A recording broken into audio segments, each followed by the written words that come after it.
And you're ready to die for me? It's the job. And you do it? Why? I can't sing. Kevin Costner finds himself falling for Whitney Houston in that scene from our next movie called The Bodyguard, and although the ads play up the romantic angle in this movie, the screenplay is really more interested in the contrasting personalities of its two major characters. Kevin Costner plays an ex-Secret Serviceman who's now a professional bodyguard, and his new client is a music superstar played by Whitney Houston. When they first meet, it is not love at first sight. Houston is a pampered star who doesn't want anyone interfering with her lifestyle. Well, you don't look like a bodyguard. What'd you expect? Well, I don't know. Maybe a tough guy? This is my disguise. At first, the star is not told about a series of death threats she's received. Then her manager and her publicist reveal the news, and she begins to understand why she needs a bodyguard. There were some letters before, Rachel. Same kind of thing. Threats, oddball stuff. We didn't want to worry you, sweetheart. And somebody got into the house. Someone was in my house?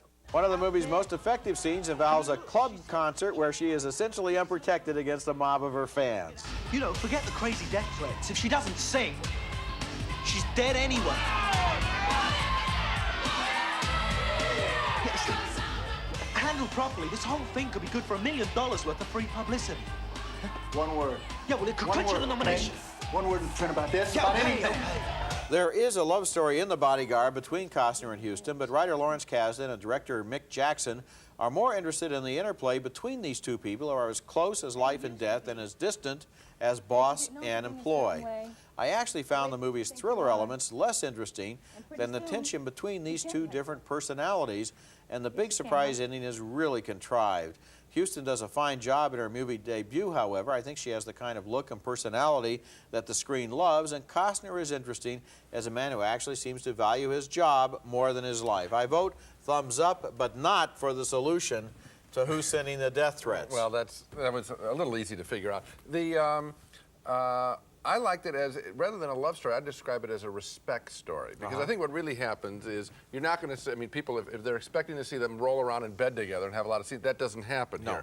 I think that what you really see is sort of grudging admiration for the skills that each has, and that develops. And then the movie just works in old-fashioned movie ways, which is you've got two charismatic stars who are great to look at.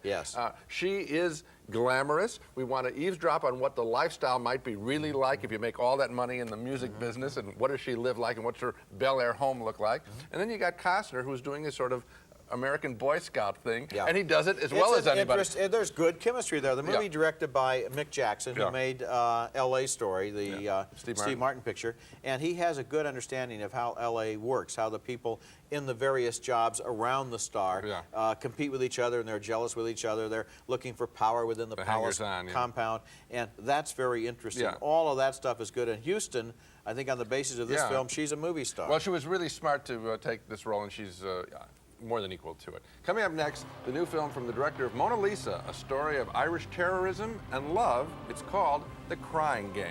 Shouldn't I go?